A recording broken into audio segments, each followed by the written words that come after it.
we are starting a fresh year of the school committee. We do not yet have a chair, so I, Beth McCoy, as superintendent, will call this meeting of the Sherborn School Committee together. Today is Tuesday, June 3rd, 2025. We're meeting in the Dover Sherborn Middle School Library. The time is now 6:01. We are going to wait on everything else until after the literacy presentation, and hopefully we'll have some additional Sherborn members join us in the meantime. But at this point, I'd like to hand over the baton to Assistant Superintendent Denny Conklin to kick us off. Alrighty. So I'm happy to give you an update on what we've been working on this past year in terms of elementary literacy. We're very lucky tonight to have our two fantastic literacy coaches with us. So we have Priscilla Steffen, who's our literacy coach at Chickering, and Rachel Santiano, who's our literacy coach at Pine Hill. I just want to make sure that Nathaniel's not trying to jump on. Yeah. Perfect. There we go.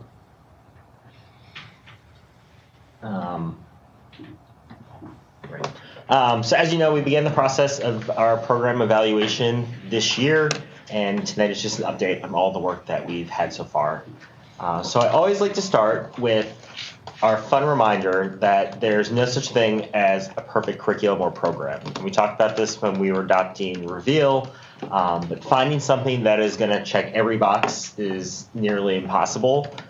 So, one of the roles of our curriculum review committee this year, or program review committee, was to think about all the criteria that we valued as a community, and then to find, hopefully, a program that matches as many of those pieces of criteria as possible. And we know that curriculum programs, they're just one little piece of this puzzle. So again, this is familiar from the math presentation, but we have our teachers and staff who are the ones that are delivering the programs and the curriculum. They make a huge difference. We have our students and everything that they bring to the table. So that program piece and the content and the skills is just kind of 1/3 of the larger picture of kind of what gets put together when we think about our instruction. That's good. Okay. So review of our timeline. So you'll remember that this past fall and into the winter, our literacy coaches and myself, we did a review of the current research around elementary literacy. We also did some digging into the current landscape around elementary literacy, seeing where other towns nearby or comparable districts, where they stand in terms of their elementary ELA programming. The vast majority of other districts are in review processes right now, just like us, or are in first years of implementation of new programs. Fast forward to February, that's when you might remember that we sent out on Parent Square a survey for parents and caregivers to give their feedback on the things that they wanted as part of an elementary literacy program. We sent out those same surveys to educators to get their feedback as well.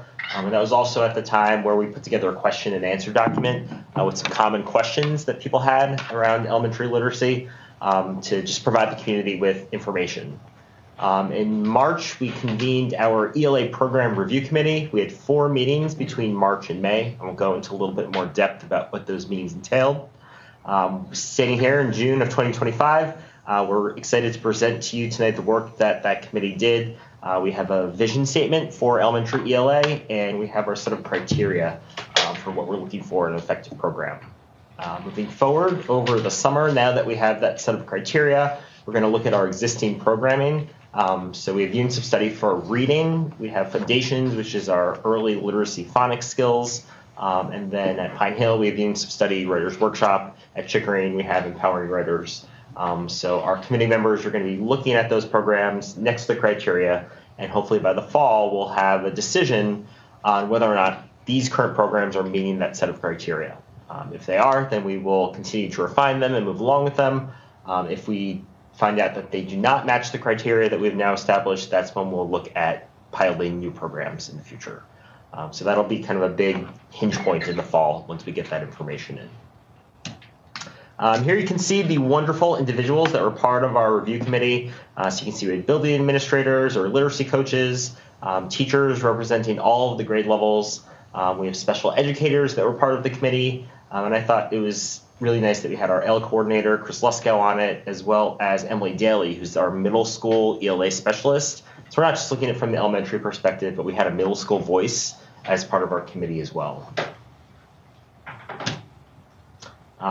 The work that our committee did, so the first thing we did is we looked at all of the survey data that we had collected, our parent and caregiver surveys and our educator surveys, and the committee came up with the major trends and recurring themes that were brought up in those.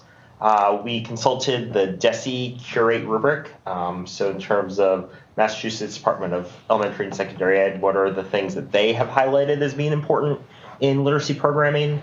We consulted other organizations. One example is the Reading League. They have a rubric for programming. After that, we did an exploration of the current research related to elementary literacy. So both Rachel and Priscilla put together a presentation for our committee on the current best practices in elementary reading right now. And we did a little work around looking at current best practices around writing. Then we used all of that information to come up with the big picture umbrella vision statement, and then the specific criteria underneath that vision statement that are going to get us to that vision. Denny, Nathaniel can't see the screen. Oh, sure, for sure. Sorry.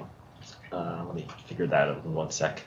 And then we're gonna, now that we have our vision and our program criteria, we sent out another survey to educators recently because we needed a little bit more information. And you'll see that final vision statement and piece of criteria tonight.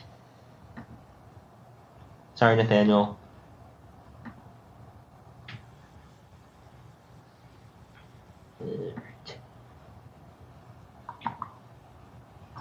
No worries. All right, so let me pass it off to Priscilla. Do you want to introduce them officially? Yes, so yeah, Priscilla Stephan, our Chickering literacy coach, and Rachel Santiano, our Pine Hill literacy coach. All right. So as Denny mentioned, as a committee, we've dug into the research around reading acquisition and writing acquisition, which serves as a blueprint for us as we think about the skills we need our curriculum materials and instruction to address. So this visual is Scarborough's rope. It illustrates the process of learning to read as a rope, where each strand represents a skill or a knowledge that, when woven together, leads to skilled reading. And there are two sides to the rope. On the word recognition side, students need to become accurate and fluent with lifting the print off a page. And this happens when they understand and can manipulate the sound structure of English, also known as phonological awareness, and then they can associate those sounds with letter patterns for decoding and spelling. The language comprehension side of the rope shows the oral language skills, knowledge of how texts in the broader world work that students need for comprehension. And then you can see that over time, we want all of these skills to become more sophisticated and strategic.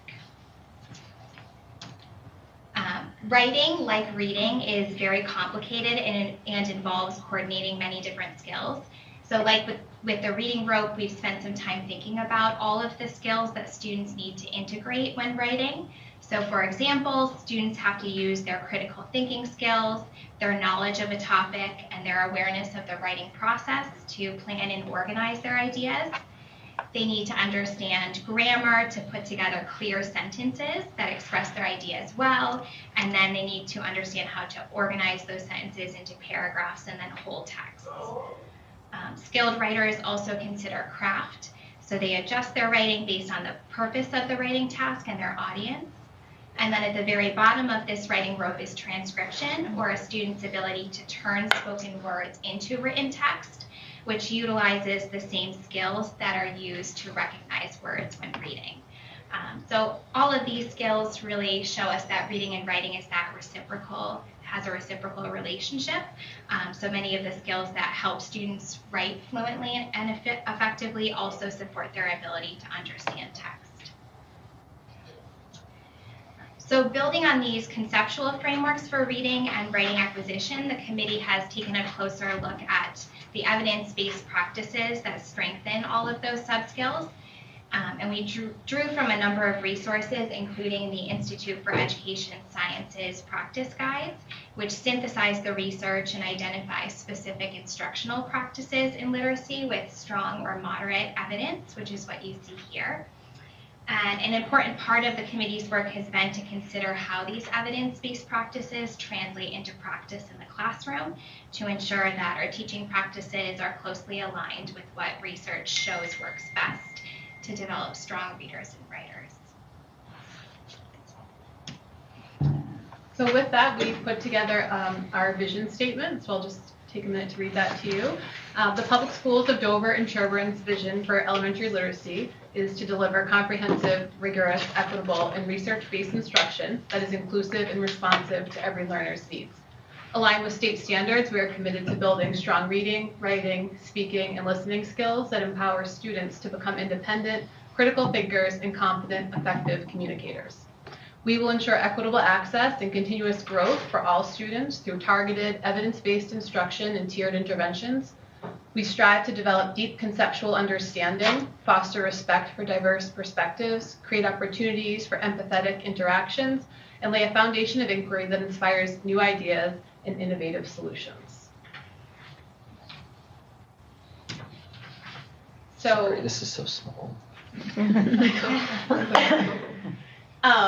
The criteria that we'll be looking at, so you'll see the overlap with what Priscilla presented as the best practices in our criteria.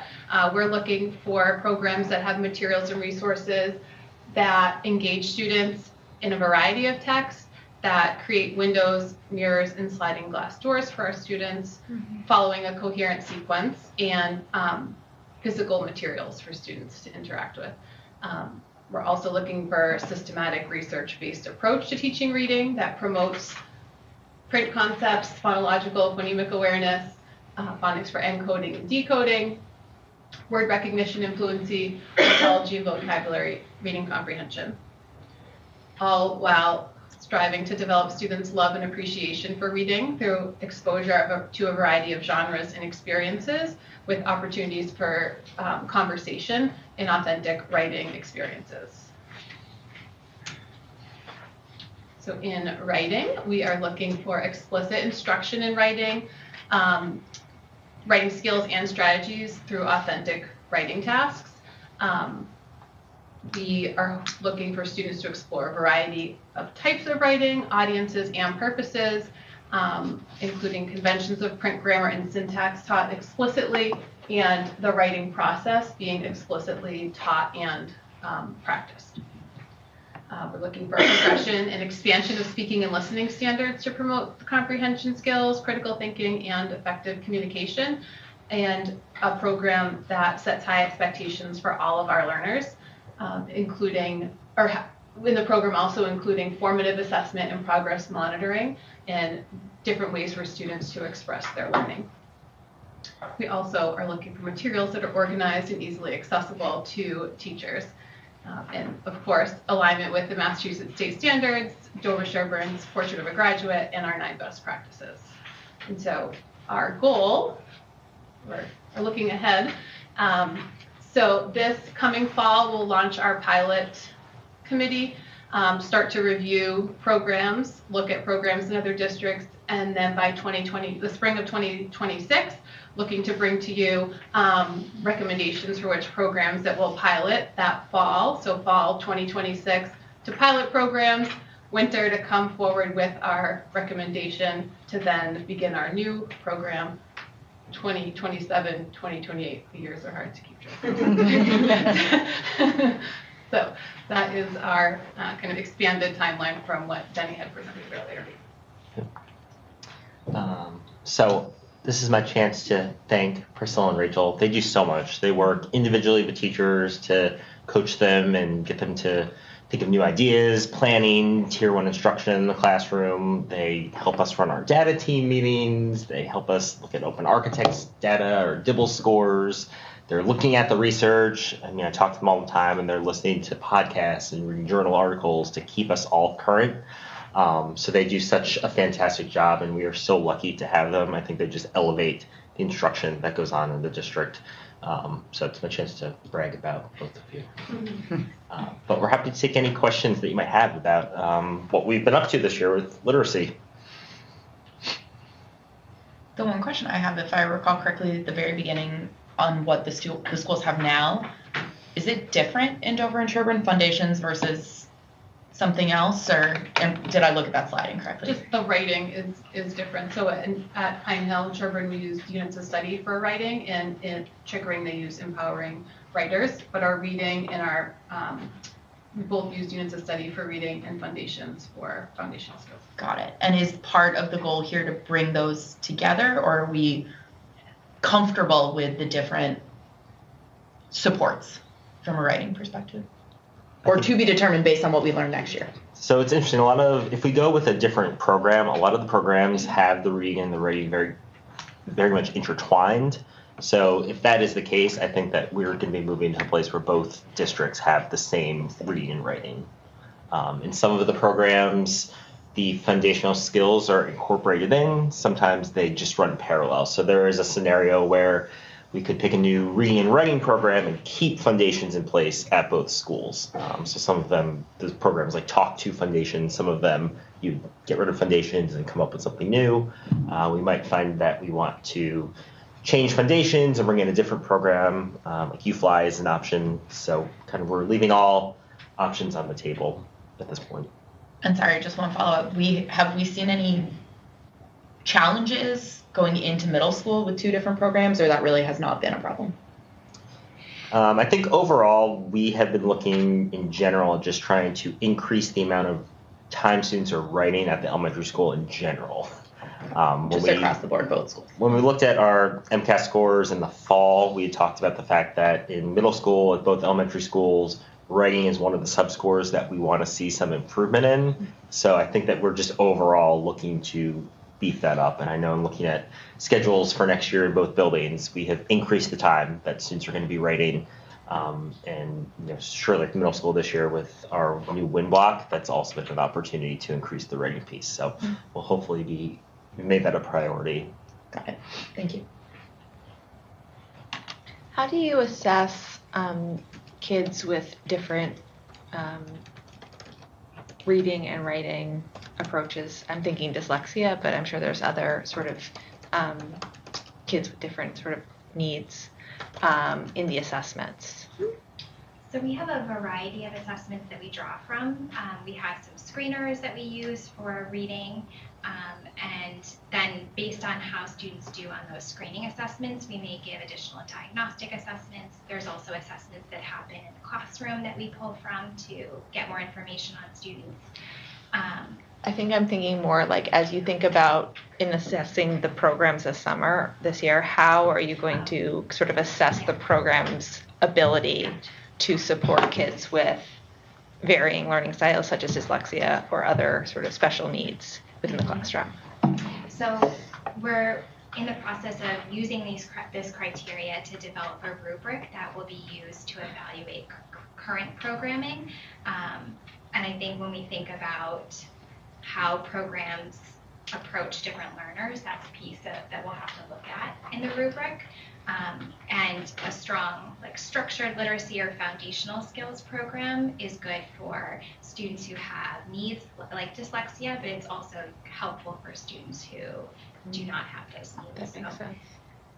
And I think just like when we were looking at math programs, it was really important for us to find a program that had a lot of options for differentiation for our students with disabilities, for our L students. I think we'll be looking for the same thing with this. Again, we want to hold students to really high expectations in terms of reading, but we want to provide the various on-ramps for them to access that grade level material. Well said, thank you.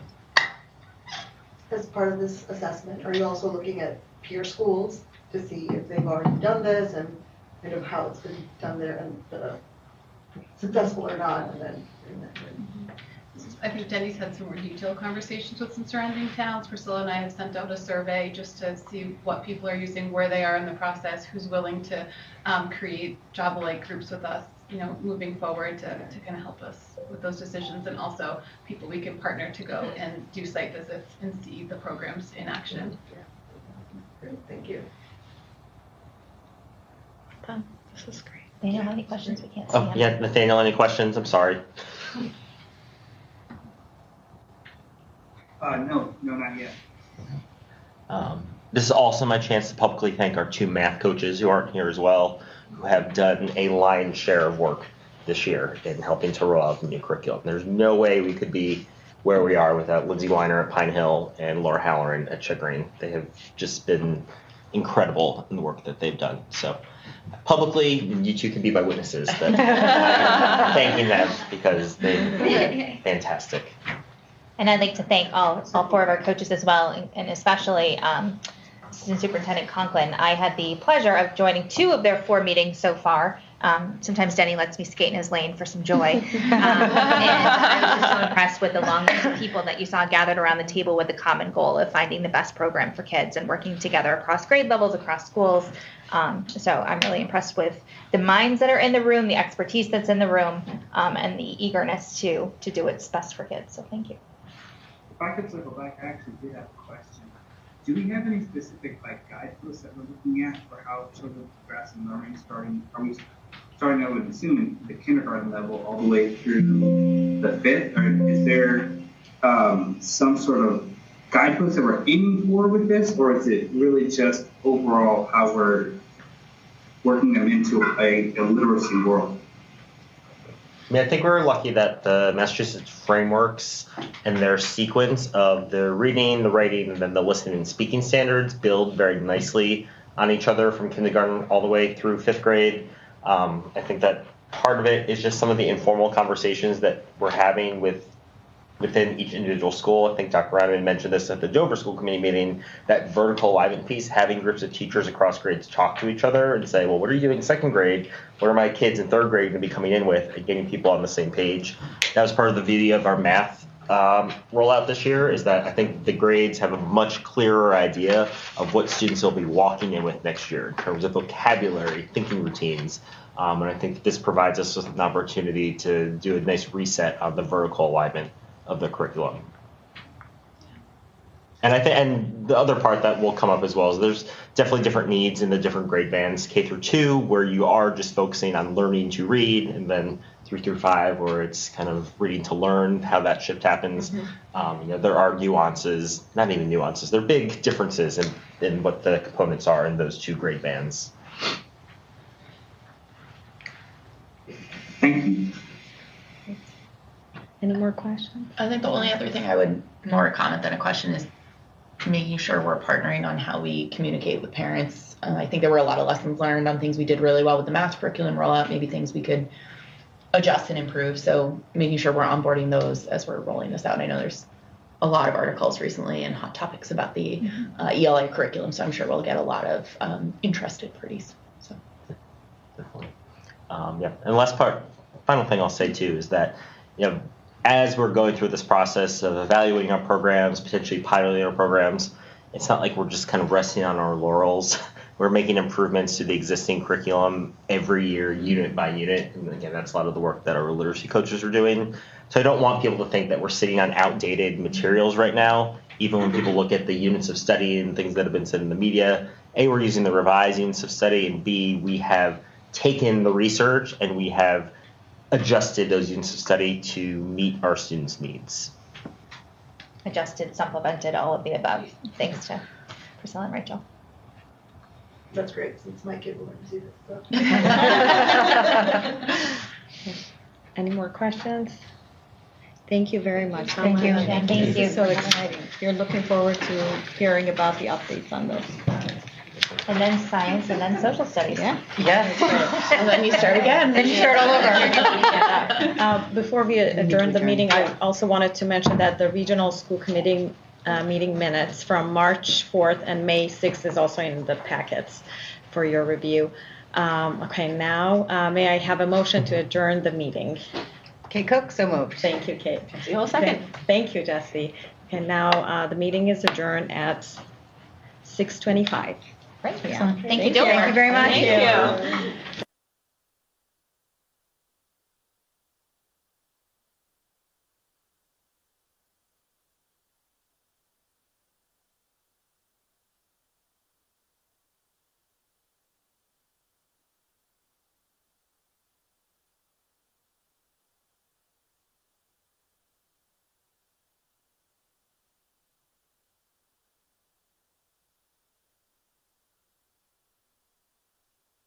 Coaches for their presentations. We, as you know, just went through town elections in Dover and Sherborn. In Sherborn, we welcomed 2 new members to the school committee. Catherine or Kate Hayes Manzolini will be joining us, as well as William or Bill Alfano. I had a chance to meet with Bill last week, and he seems fantastic. I know he's eager to bring his expertise from working on various committees in his former town to the district, and I'm looking forward to meeting Kate next week as well. So welcome to Kate and Bill, and as I reassured Bill and will reassure Kate, we will do our best to make sure that we are clear, and when we talk about specifically the budget and things like circuit breaker, we break it down so that people understand all this new language that comes about. And of course, everybody and anybody is welcome to ask questions as we progress through meetings to make sure that everybody is on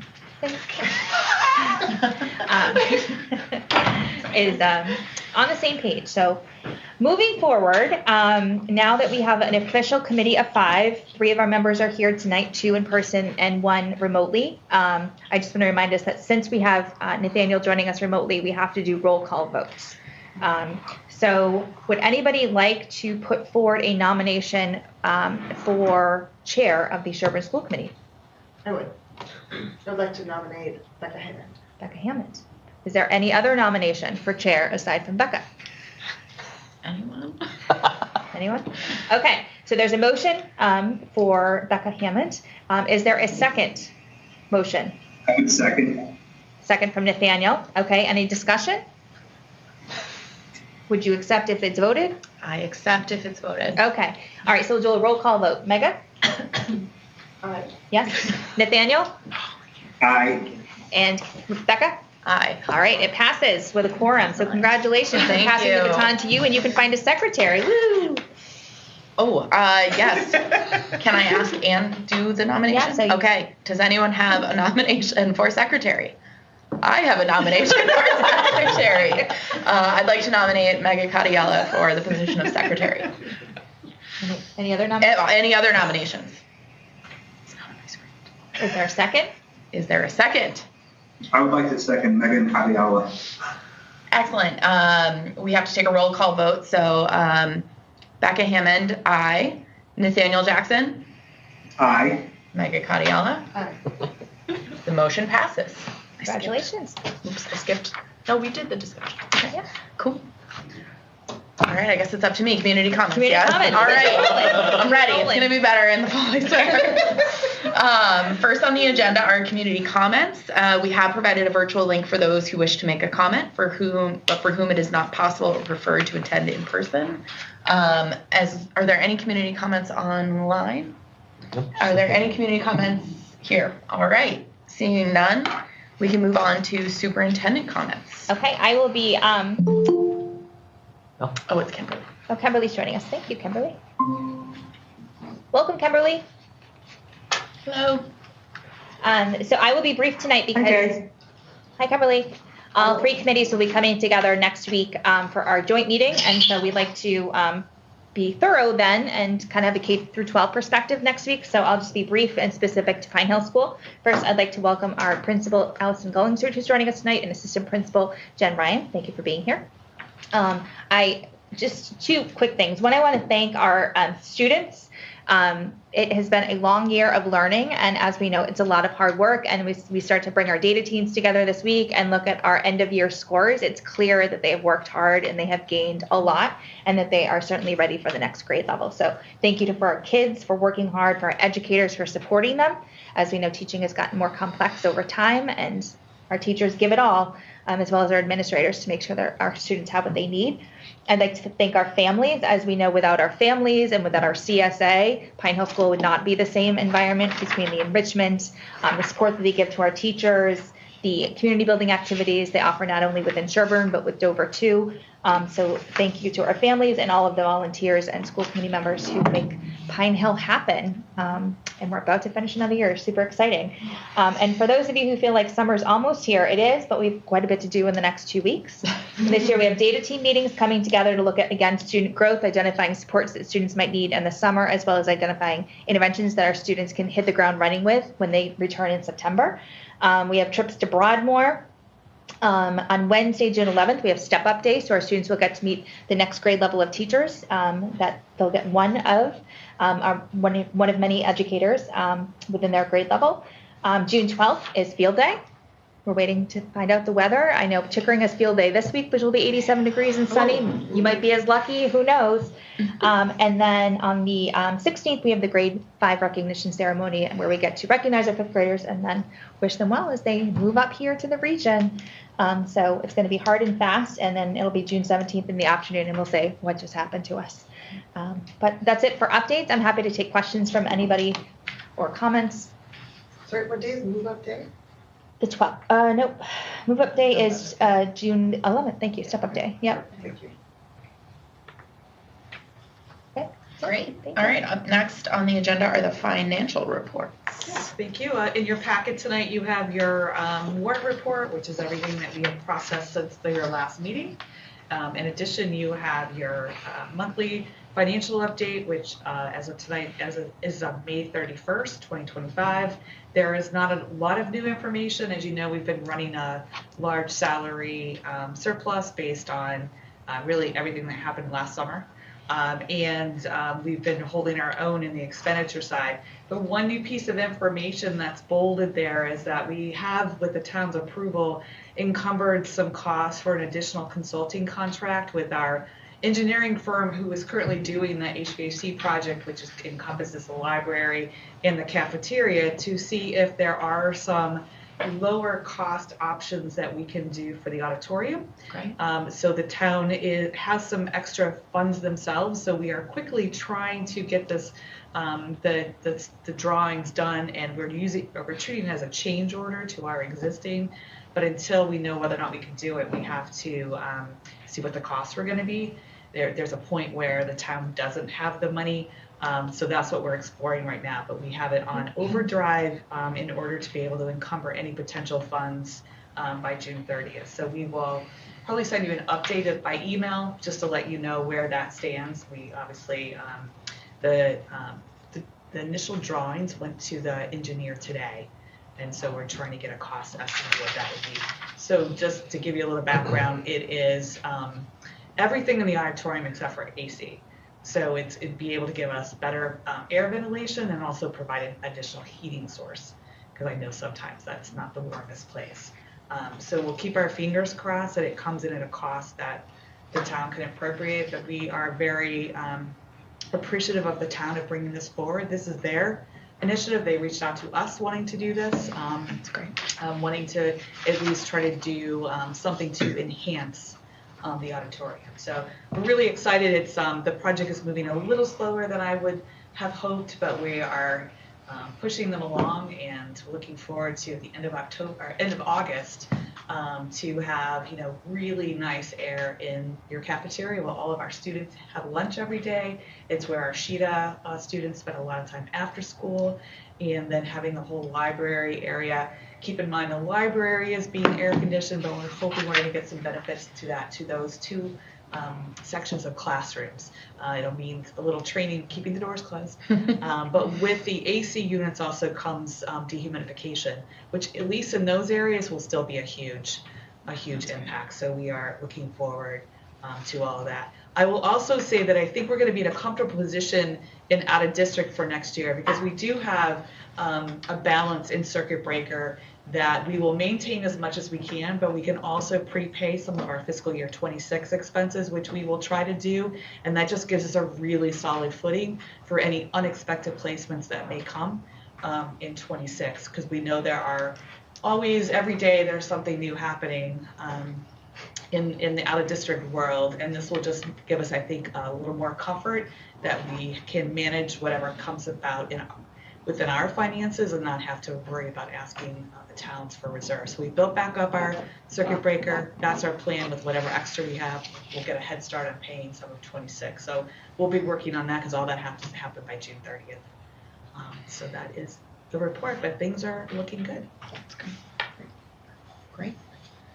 Up next on the agenda are the discussion items. So 25-26 first read school improvement plan. Sure. So each year we develop develop a new district improvement plan for the year, as well as a school improvement plan for each of our 4 schools based on the 5-year strategic plan.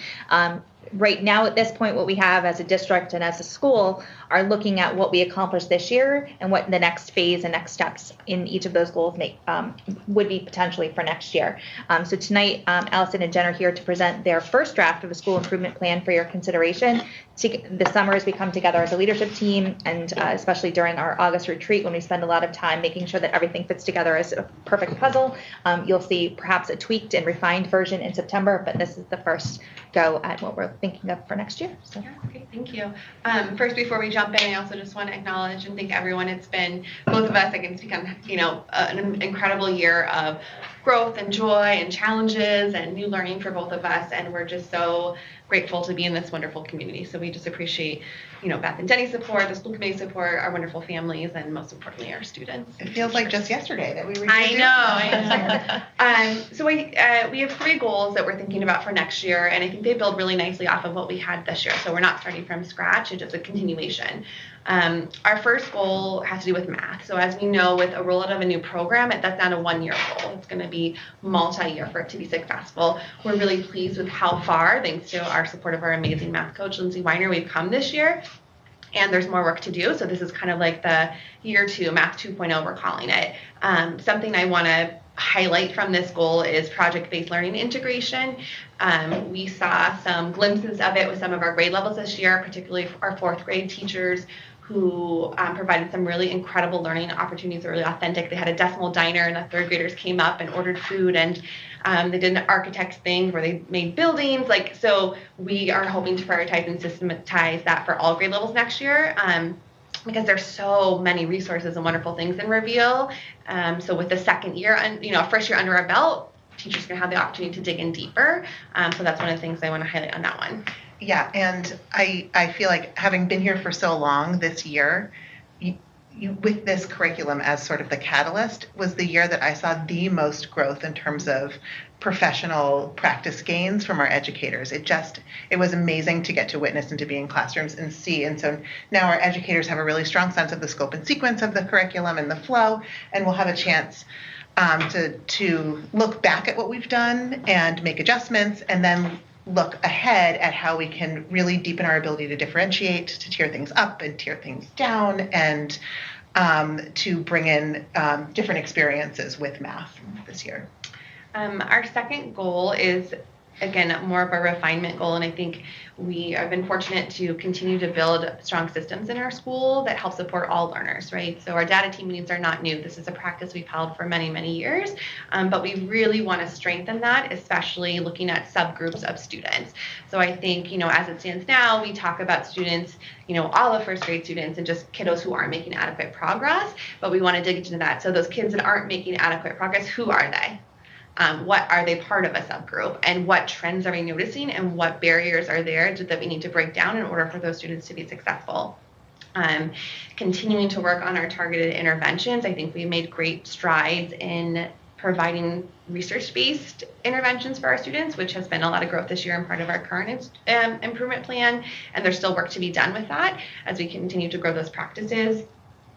Something else I want to highlight is our vertical team work. So we've had vertical teams at Pine Hill. This is, I think, our 3rd year with that, and we want to continue that intentionality of establishing these K-5 teams and the work we do with that, and really getting into each other's classrooms. I think there's incredible work happening at our school, and as an educator, it's very easy to stay siloed in your room, and we want to make sure we're explicit about how we're getting into each other's classrooms and what we're looking for and how we're taking that back to help build our practices. Yeah, we our teachers work closely together in their grade level teams for their PLCs as well as our vertical teams, and we've started to do some work looking for evidence of the 9 best practices in each other's classrooms, K to 5, finding consistent patterns across and looking for things that we can grab from someone's room and try in our own.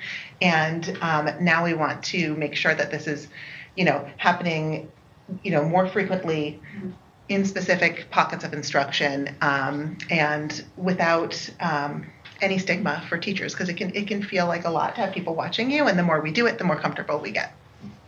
And lastly, our third goal builds off of a lot of work that we've done this year, but about best practices as well as a positive school culture. Jen and I were just talking this morning, we're like, Piney wasn't even born last year. It's almost Piney's birthday. But, you know, beyond that, we've tried to be really deliberate and intentional about our positive behavior incentives and supports for students, and to build that school-wide culture of recognizing students for the incredible work that they're doing.